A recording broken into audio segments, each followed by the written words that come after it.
Som I kan se, så har vi jo et par lunger her, og hvis vi lige tager dem op, så er det lidt lettere for folket ligesom at se. Og det første, man skal bemærke, det er, at lungerne er delt op af flere dele. Det er ikke ligesom én pose, hvad man kan sige, som man måske kan se over på den her. Faktisk er der sådan flere forskellige dele. Der er faktisk 3 dele. Der er ligesom 3 lapper, I kan se på hver side, ikke? 1, 2 og 3, og det samme over på den anden side. Er der ligesom flere forskellige dele. Og så sidder den ene af dem, det er svært at se, men den ene af dem er faktisk også en lille smule mindre end den anden. Og det er fordi hjertet, som jo ligger om bagpå her, det ligger en lille smule til den ene side, og blokerer jo faktisk for lungevæv. Så derfor er der, for at der er plads til hjertet, så er der en lille smule, den ene lunge en lille smule mindre end den anden. Derudover, så er der også, kan vi se nogle andre ting. Vi kan se åbningen ned til lungen, og den kan vi se her. Det er den åbning, der er lige her. Hvis jeg stikker en finger i her. Det er luftrørets øverste del her. Jeg har faktisk skåret den af, og den ligger faktisk her. Det er luftrøret, der har siddet på her. Det løber jo hele vejen op til hovedet. På foran, og det samme hos jer løber det hele vejen op til toppen af munden, ikke? Mundhulen. Og luftrøret er jo interessant, fordi det er sådan lidt ligesom sådan en haveslange. Det er sådan hårdt. I kan se, når jeg trykker på det, så er det sådan lidt bouncy hårdt-agtigt i det.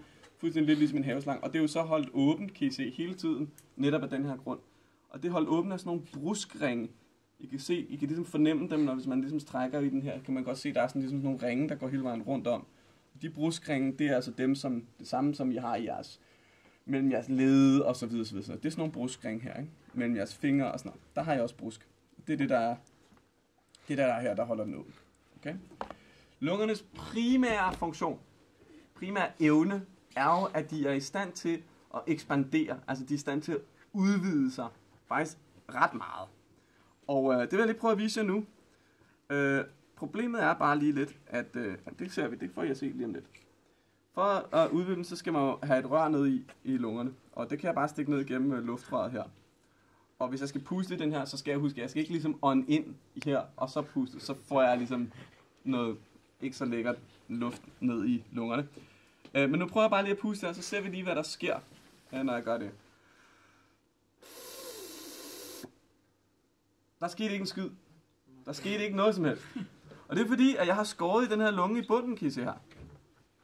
Jeg har faktisk skåret bunden af lungen her, den ene af lungerne af. Og det gør jo, at der er hul hele vejen nu igennem. Og derfor mister den. Det er lidt ligesom, hvis jeg har punkteret en lunge. Hvis jeg lige holder på den her del hernede, derimod. Okay? Der hvor lungen ligesom er blevet skåret op. Og så prøver jeg igen.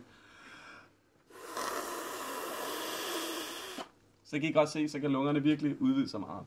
Og det her, det var næsten ikke særlig meget, fordi det er svært at puste de her op, når jeg allerede har skåret lidt i den. Men jeg prøver lige igen. Der kunne I godt se, hvor meget den udvider sig. Okay? Så det primære lungefunktion er altså, at den kan udvide sig rigtig meget. Okay? Derudover, så er lungevævet, det er meget blødt. Det er fuldstændig blødt og elastisk. Og det er sådan svært ligesom at beskrive. Det bedste, det ligesom kommer i nærheden af, det er måske sådan, hvis I nogensinde har haft en mindre søskende, sådan en babynumse. Sådan helt blødt, sådan helt bouncy-agtig, babynumse-agtig form. Sådan føles det i virkeligheden, sådan noget her lungevæv.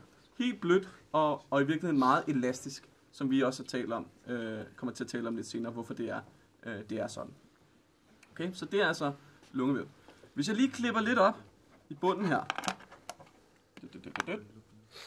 så kan I se her, her har vi lungen, og hvis jeg klipper lidt i den her, så kan I prøve at høre, hvordan det lyder. Wow. I kan godt høre det, som om man klipper i sådan en svamp, ligesom det klipper, hvis man klipper i en skumsvamp eller sådan noget. Og det er fordi, altså som I kan se her, nu er der hul ind til, de der 2 der, det er det, der hedder bronchioler. Det er sådan små dele af lungerne, små luftrør inde i lungerne. Og hvis jeg ligesom prøver at klikke på dem, eller trykke på den, så kan I godt se, hvad der kommer ud. Det er meget tydeligt, at der kommer bobler ud. Altså den her luft, der er inde i lungerne, kommer ligesom ud på den her måde. Det er meget tydeligt, hvis man klikker på de her. Og det er sådan meget svampet, når man klipper. Jeg lige prøve at klippe det igen. Det lyder ikke ligesom, hvis man klipper i noget hårdt, fast stof. Modsætning til den her. Der er det sådan, den er hård. Her der er det sådan skummet-agtig, svamp-agtig, ligesom hvis man klippede en tavlesvamp. Yes.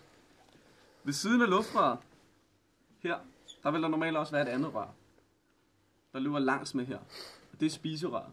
Det vil sidde fast på luftrøret og sidder herinde på den anden side, og vil løbe langs med luftrøret ned til jeres mavesæk. Hvis vi vender den op, så kan vi se hjertet her på bagsiden. Og jeg har klippet lidt i hjertet også, men det gør ikke noget. Hjertet ligger faktisk normalt inde i sådan en her. Jeg kan lige prøve at trække den henover igen. Det ligger faktisk inde i sådan en, I kan fornemme sådan en pose. Der er ligesom sådan en hinde, det ligger i. Den her hinde, den kan man tage væk sådan her.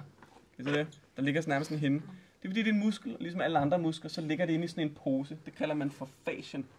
Og der ligger musklen ligesom pakket ind i sådan en pose, og så sidder den her pose fast på jeres knogler, jeres led og sådan noget, og danner sener og væv og sådan noget, som gør, at musklen ligesom kan trække i det hele. Det er fascien. Det ligger hjertet også inde i. En god fedtpose i virkeligheden, kan I se. Det ligger inde i. Folder man den ud, så har man selve hjertet, og åbner vi hjertet op, så kan vi se, at der har en helt anden struktur inde i, end lungerne har. Det er meget mere rødt, og det er sådan helt sådan, det har sådan en helt anden sådan struktur. Det er helt hårdt. Og så har det jo de her hjertekammer, som I også godt sikkert, og forkammer, som I ved. Og det er sådan så, at hjertet har 4 kammer. De 4 kammer, man kan næsten lidt fornemme det, nu er jeg lige klippet den her, man kan godt lidt fornemme, at der ligesom er en del heroppe, der er en del hernede, der er et kammer heroppe og hernede. Og det er jo så venstre og højre forkammer, og venstre og højre hjertekammer. Og det sjove er jo, at når I kigger på det her, så tænker jeg, så er det højre hjertekammer herover, fordi I kigger jo ind på hjertet. Men det er faktisk omvendt. Højre hjertekammer er herover, fordi det er fra personen selv, eller organismen eller dyret selv, der er til højre, ligesom højre side. Så det er herover, der er højre hjertekammer, eller forkammer, højre hjertekammer, venstre forkammer, venstre hjertekammer. Okay? Åbner man det op, så kommer blodet jo fra lunger, eller fra kroppen, ind i det højre forkammer. Derfra løber det ned til det højre hjertekammer. Det er det, der ligger hernede. Og man kan faktisk, hvis jeg lige stikker en her fra det højre forkammer herop, ned igennem, så kan man se, så kan min finger komme ned igennem her til højre hjertekammer. Og det er fordi, der er et hul igennem her, der hvor der er en hjerteklap. Altså den her ligesom ventil, som åbner og lukker hver gang hjertet trækker sig sammen. Så er der sådan en klap der. Og hvis man har fået beskade i den, eller på grund af ens hjerte ikke fungerer ordentligt, så kan man få en ny. Det kan man få for eksempel fra en gris. Kan man få transplanteret en hjerteklap fra en gris. Det kommer ind her. Vi kan også se de her sener, der sidder her, de her tråde her. Det er dem, der ligesom, I kan se dem her, de sidder ligesom fast i de her hjerteklapper, og det er dem, der ligesom sørger for, at man kan ligesom fornemme, der er ligesom et hul der, hvis man ligesom trækker den lidt ud til siden, så er der ligesom et hul der. Det er dem, der åbner og lukker hver gang. Ja, Hvad kører der igennem hjertet i den der klap og den der? Blod. Det er så blodet, der bliver presset igennem. Og det sørger så for klappen, hver gang hjertet presser sig sammen, så skubber den blod ud gennem hjerteklappen, og så lukker hjerteklappen efterfølgende, hvilket gør, at blodet ikke kan løbe baglæns igennem. Og så åbner og lukker de på den der måde, så blodet ikke ligesom, det kun kan komme en vej igennem kroppen. Fra højre forkammer til højre hjertekammer. Fra højre hjertekammer, så er der 2 huller heroppe i toppen. Man kan se, der er et der, i lille stykke fingrene, og så er der et ovenover. Og det er nederst af dem. Hvis jeg tager min finger her, prøver at se, hvor langt ind jeg kan få den her. Ja, så kan jeg ligesom fornemme, at den løber ligesom herom på bagsiden. Her, kan I se, der er min finger der. Og så løber den videre, og så fordeler den sig faktisk ned til de 2 lunger. Så det er her, at blodet ligesom løber til lungerne, og fordeler sig ud i lungerne. Det er så det afiltede blod, det der har været ude i kroppen, som nu ikke har noget ild, kommer tilbage til hjertet, og nu skal ud til lungerne for at få nyt ild. Det kommer fra højre side i hjertet. Så kommer det tilbage ind i venstre forkammer, venstre hjertekammer, og fra derfra løber det ud igennem det store hul heroppe i toppen, nemlig det, som vi også kalder for aorta, eller kranspulsåren, den største åre, eller blodåre, vi har i kroppen, den, der sender blodet ud til resten af kroppen. Det er også det, man kan mærke, hvis man sætter tommelfingeren på siden af halsen, så kan man mærke dele af den. Og den her er rigtig kraftig og rigtig slidstærk, fordi den skal kunne klare alt det tryk, der kommer hver gang hjertet presser blod ud i kroppen. Jeg har en af min fars venner. Han er lidt for glad for gourmetmad og rødvin, og har i en lang periode, på grund af hans livsstil, fået det, der hedder overforkalkning. Og han var helt nede på at have omkring 10% gennemløb i sin af aorta. Det vil sige, der var simpelthen kun 10% af det plads tilbage, som der var til at starte med. Fordi det simpelthen er kalket til. Og det kan I godt regne ud, det er ekstremt farligt, fordi hvis man ikke får blodet komme ud, jamen, så kan man stort set ikke noget. Så kan man få en operation, som åbner op hele det her område, og laver simpelthen sådan en forbigang af det her område. Nogle gange kan man rense det, men det er rigtig farligt, fordi hvis der er små stykker, der frigiver sig, så kan de små kalkstykker jo løbe videre ud gennem blodårerne og sætte sig fast i et sted, hvor der ikke er lige så meget plads, og så kan man få det, der hedder en blodprop. Det er typisk det, som er en blodprop. Det er noget overforkalkning, der frigiver sig, og så bevæger sig igennem blodårene til et sted, hvor der ligesom er mindre plads.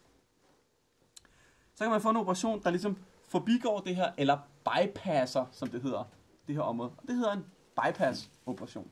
Så får man en bypass. Og det er altså ikke noget, man skal ønske på nogen som helst, for det er en ekstremt farlig operation. Det er klart, når man er inde og åbner op i sådan noget her. Godt. Nu er det vist kommet til, at I skal have lov at prøve at røre. Så hvis man har lyst, så lige prøve at mærke, hvordan det føles. Så kan man lige tage en handske, komme op og mærke på hjertet og på lunger, og ligesom få en fornemmelse af, hvordan er det rent faktisk, det føles det her. Okay?